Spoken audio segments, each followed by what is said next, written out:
Euronews Noite, morreu uma das mais proeminentes figuras políticas de França.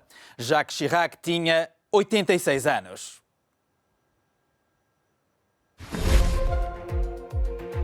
Jacques Chirac morreu. O bulldozer, como era conhecido pelos pares, tinha 86 anos.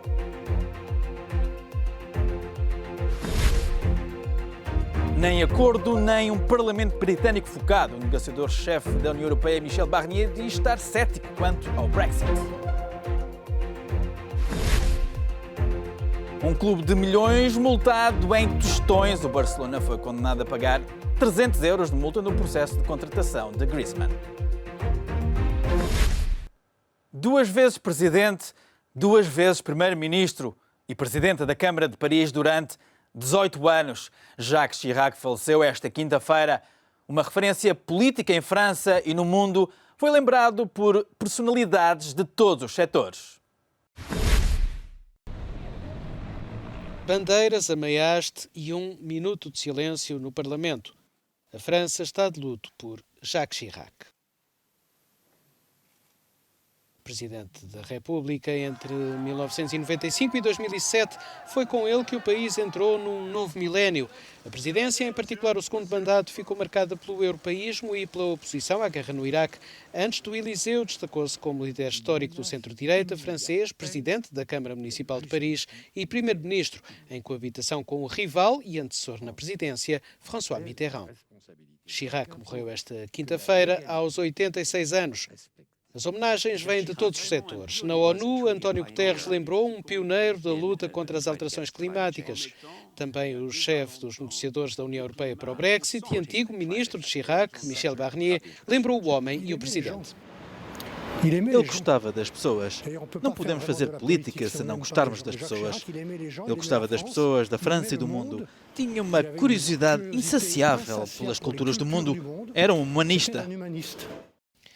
A presidente indigitada da Comissão Europeia, Ursula von der Leyen, lembrou um grande dirigente, um grande europeu e um homem que inspirou toda uma geração. As homenagens chegaram também do atual chefe de Estado Emmanuel Macron, dos antecessores Sarkozy e Hollande ou de líderes mundiais como o presidente português Marcelo Rebelo de Sousa. Emmanuel Macron cancelou importantes compromissos para poder associar-se ao luto dos franceses. Falou ao país esta noite. A partir desta noite, o Eliseu vai estar aberto a todos os que puderem vir apresentar as condolências e mostrar o seu respeito. Segunda-feira, 30 de setembro, será um dia de luto nacional e ao meio-dia realizaremos uma cerimónia em homenagem ao presidente Jacques Chirac. Caros compatriotas, transportemos dentro de nós, a partir de agora, a parte da nossa história que o acompanha, cientes da nossa dívida para com ele, pelo que nos deixou. Ele fica na história e todos sentiremos a sua falta. Mas quem era Jacques Chirac? Admirado por muitos, mas também olhado de lado por outros. Chirac foi, juntamente com Alain Juppé, o fundador da União para um Movimento Popular. Ficou conhecido por ser um forte opositor à invasão do Iraque em 2003 e será também lembrado pela condenação a 2 anos de prisão com pena suspensa por mau uso de fundos públicos e abuso de confiança na Câmara de Paris. Jacques René Chirac nasceu em 1932 no seio de uma família burguesa e cresceu como filho único. Teve uma irmã mais velha, mas não chegou a conhecê-la. Em 1950 assinou o apelo de Estocolmo contra a bomba atómica. Em 54 formou-se em ciências políticas, casou-se com Bernadette e militou por um curto período de tempo no Partido Comunista Francês. Lutou na Guerra da Argélia e foi eleito vereador em Corrèze, região de onde era originário, já pelo partido fundado por de Gaulle. No ano seguinte, Georges Pompidou escolhe-o para ganhar a circunscrição de Ussel, um bastião comunista, e ele bateu o adversário depois de uma campanha aguerrida. Georges Pompidou, seu padrinho político, confiou-lhe o Ministério da Agricultura entre 1972 e 74. Continuou a escalada política e chegou a primeiro-ministro com o presidente Valéry Giscard d'Estaing, mas as divergências entre ambos acabariam por ditar o seu afastamento em 1976. Mes fonctions de Premier-Ministre. Chirac funda o partido RPR, Rassemblement pour la République, e transforma-o numa máquina eleitoral. Em 1977, Jacques Chirac é eleito presidente da Câmara de Paris, posto que ocupará durante 18 anos, um trampolim político para chegar à presidência da República, mas não à primeira. Em 1981, candidata-se e perde para o socialista François Mitterrand. Ironia das ironias, torna-se seu primeiro-ministro em 1986, numa primeira coabitação de 2 anos.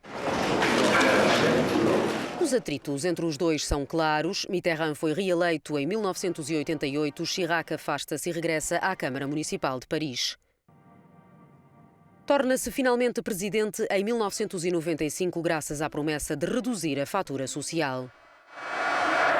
Apesar de, na juventude, ter sido contra a bomba atómica, ordenou os testes nucleares franceses na Polinésia, o que suscitou uma onda de protestos no mundo inteiro. A nível interno, Chirac escolheu a austeridade para entrar no euro e enfrentou a convulsão social. Em abril de 1997, tentou uma manobra política ao dissolver a Assembleia, mas saiu-se mal. A esquerda ganhou e Lionel Jospin tornou-se primeiro-ministro. A terceira coabitação durou 5 anos. Na sua última candidatura ao Eliseu, Chirac ganhou a Le Pen na segunda volta com 82% dos votos. Uma das explicações para o aumento da sua popularidade foram os seus esforços ao lado de Schröder contra a guerra do Iraque. 2 anos depois, a situação inverteu-se.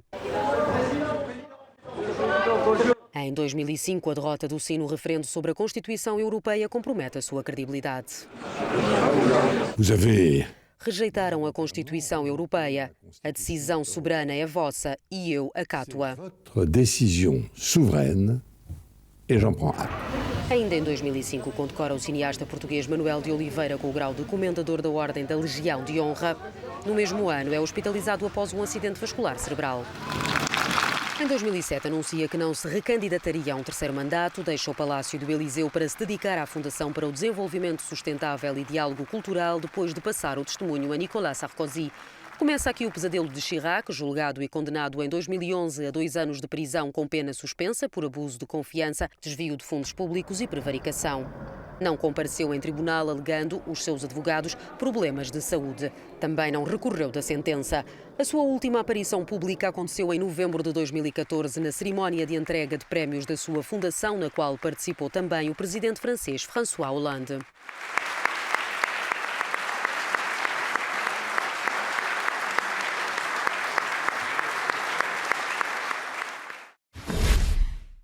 Em Bruxelas, poucos acreditam numa solução para o impasse do Brexit.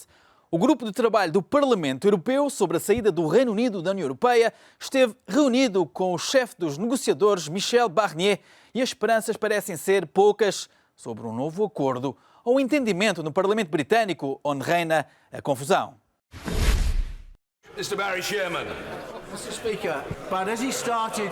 O clima agitado com que a Câmara dos Comuns reabriu e retomou os debates sobre o Brexit contrasta com a aparente calma, mesmo se acompanhada de algum desespero que se vive em Bruxelas. O grupo do Parlamento Europeu sobre o Brexit esteve reunido. À saída, o chefe dos negociadores da União Europeia, Michel Barnier, mostrou-se diplomático. Tenho de perceber que não vou e não quero comentar o que se passa em Westminster. Do nosso lado, sempre respeitamos a situação política na Grã-Bretanha e não vou mudar a minha linha.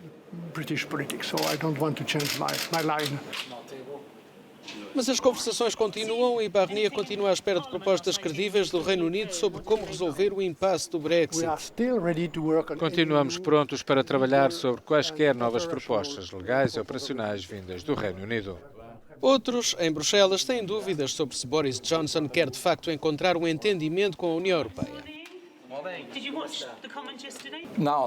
A única conclusão racional que posso tirar é que Boris Johnson não está à procura de soluções, porque uma solução implicaria encontrar um compromisso com a União Europeia e depois conseguir um compromisso em Westminster para aprovar um acordo. Se queremos conseguir isso, o melhor é não começar por confrontar as pessoas, como ele faz.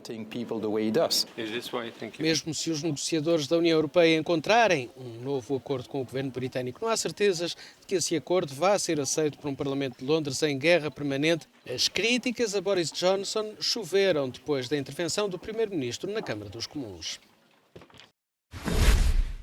Kristalina Georgieva será a próxima diretora-geral do FMI.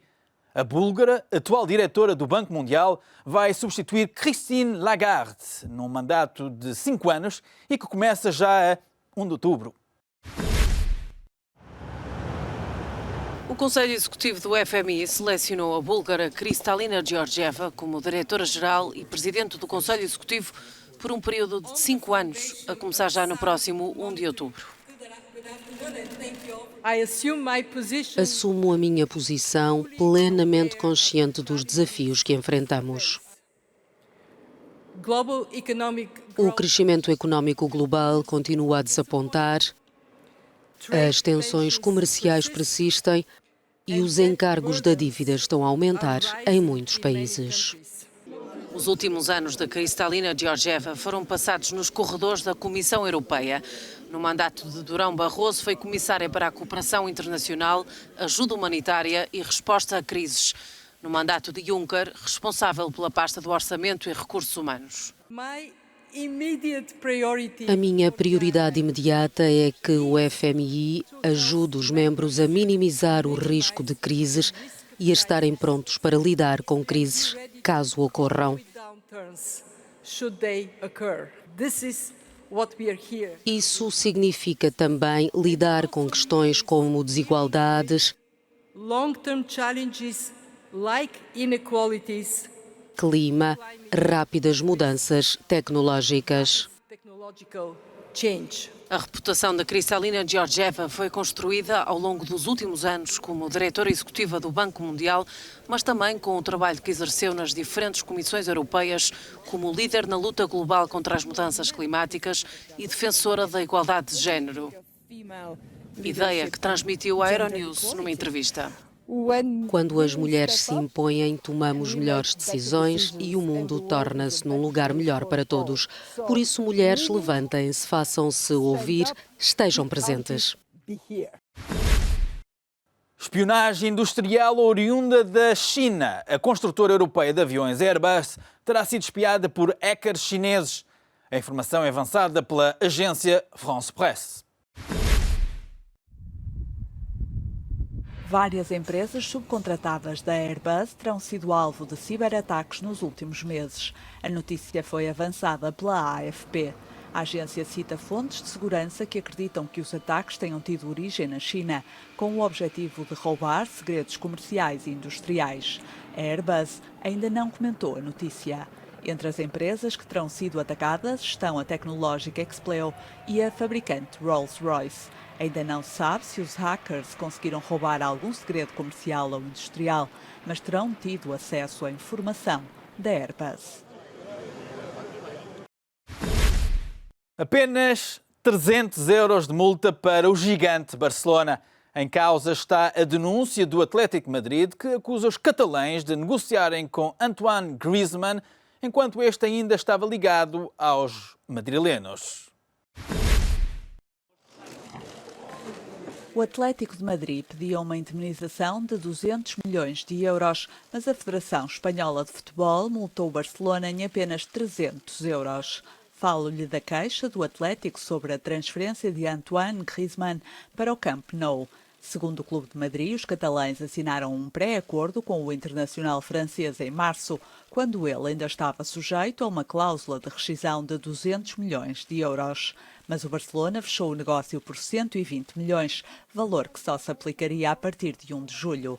Embora reconheça a existência de negociações entre o Barcelona e o jogador anteriores a julho, a Federação considerou não ser possível provar a assinatura de um contrato entre as duas partes.